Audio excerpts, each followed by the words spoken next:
Hello everyone. So one of the lug nuts broke off from here. So we need to change the wheel stud right here. That's what we're gonna do right now. So the first thing to do is to release the parking brake. And since the parking brake is released, don't forget to block the rear tires. We just need to loosen them. We don't need to remove them just now. And we should do this before we jack up the car, because once the car is jacked up, it's difficult to do this.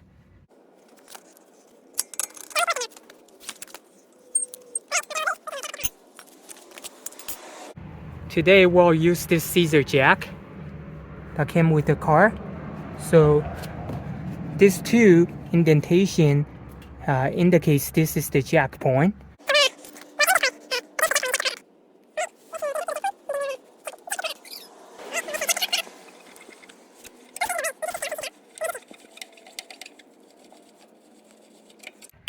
Now the tire is off the ground. So we're good. We'll remove the lug nuts.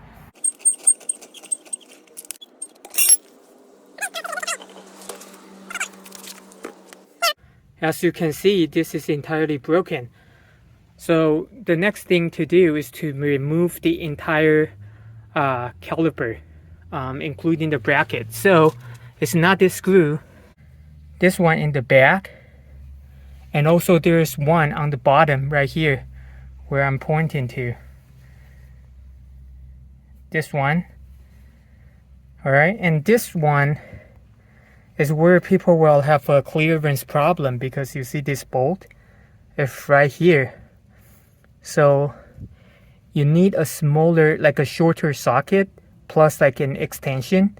So let's see if our tool is able to do that or not. So the bolt here is 17 millimeter.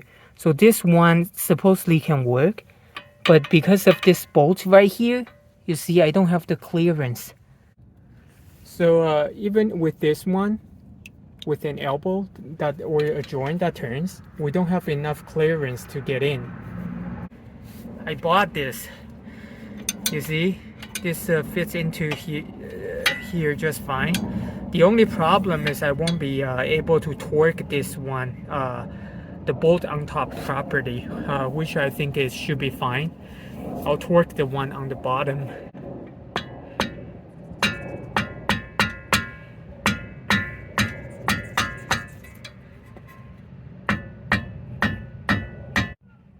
Alright, we were turning this towards the left because left is loosey, and it was impossible, and it took 30 minutes. And even this tool broke. And as it turns out, the screw or the bolt will come out this way, right? So it needs to go right? If you face this bolt, then it's lefty loosey. So once I figured that out, it's pretty easy.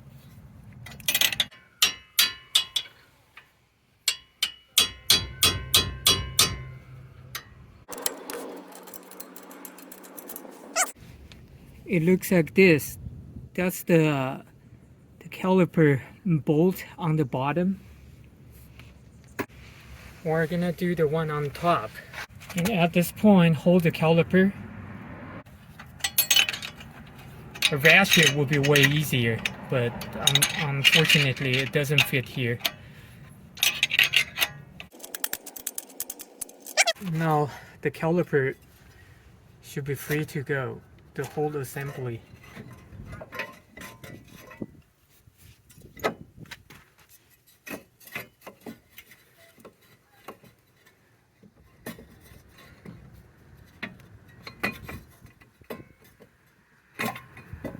It's pretty heavy, just be careful.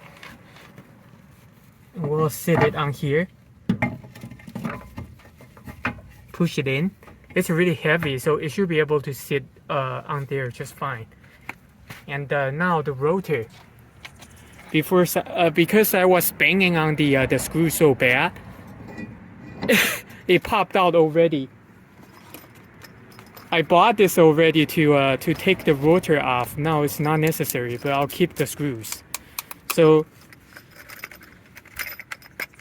there are two screws, and there are M8, and the thread pitch is 1.25.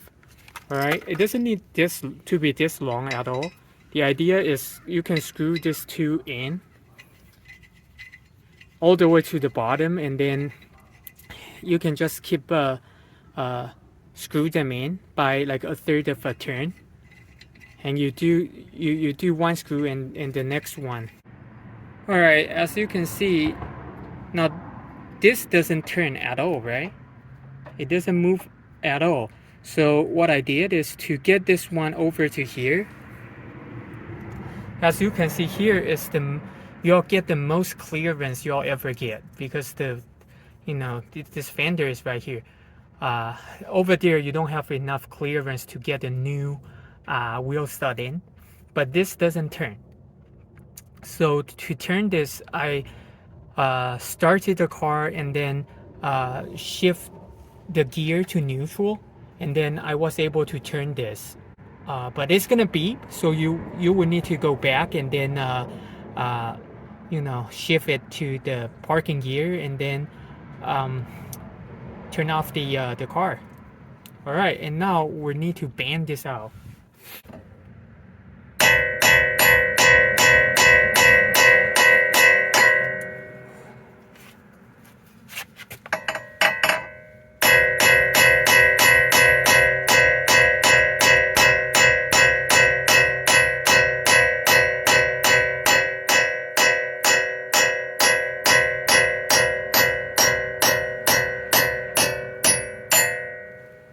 Alright, it's not as easy as it looks. So you see, I bought two sets here, so I'll use this one. The other one is the backup. So as you can see, the new one has the teeth with the spline there too. So my theory is, if we get it in and we turn it a little bit, then it's gonna fit a little bit better, right? There should be like an open, yeah, exactly. See here? On the other side, you can see, what this teeth made already. So when it goes in from the other side, just turn it a little bit till it kind of gets into that position a little bit before you start pulling it. Now the problem really is, if you see here, you don't have enough clearance to get the bolt in. I don't think there is a chance. Even if you bend on like this side, I don't think it's gonna fit. Yeah, see? So I think it's better to bend on this a little bit. You see? It's banging. Okay, just a tiny little bit, and then fit again. Just like that. If you want, you can bend this back over, but I don't see a point. Okay, so we'll just leave it that way, and then again, when it comes in, turn it a little bit. You see?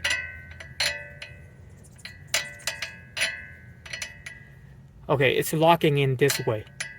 What I have here is a backup plus something that we can use to pull it. The size of the bolt is I think this is M12, and this is for 14. So we'll have enough clearance here. And what I also bought is an open-ended lug nut that will thread right on. So you see, these two together is enough. Because this is open-ended, it's never gonna end. So if we torque it really hard here, it's gonna pull this new stud in. And again, turn it a little bit, find a sweet spot. Okay, and just like this, I think it's locking in. And now, just like this, it's not moving, right? And then here it's open open-ended. So if we keep on, tightening it here, it's gonna come out. The goal is to pull this right in. So you see the gap? We want to make sure it stays flush like this one.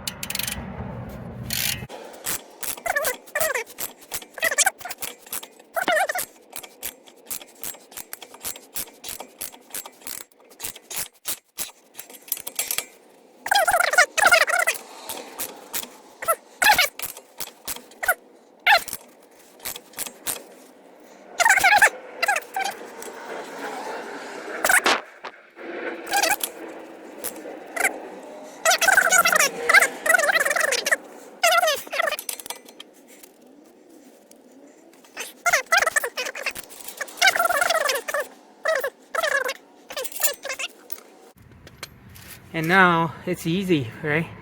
Let's take a look at the other side. See, it's flush, no gap in between. It sits really well on the rotor hub. That's what you want, just like these other ones. And this is a better material, and we have a new lug nut that goes right on. All right, the next step, obviously we need to get the rotor back up to the hub. That's it. All right, let's get this out.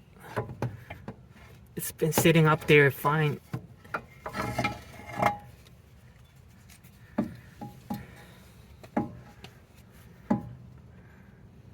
That way. This thing is really heavy, by the way.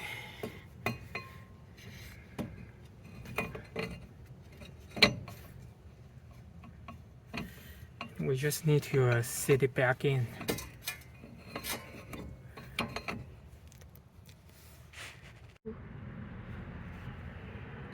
All right.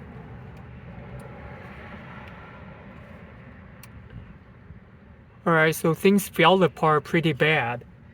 The brake pistons wouldn't retreat, so we weren't able to put it back on because the rotor, couldn't get in. And then eventually we start the car thinking maybe that's gonna cause the pads to open out a little bit, and then one of the pads ended up popped out. So now we need to use these wood clamps to push these pistons back in. It's been working. So I think now we have enough room. See? It's all the way back in at this point. And now we just need to reinstall the brake pads in here.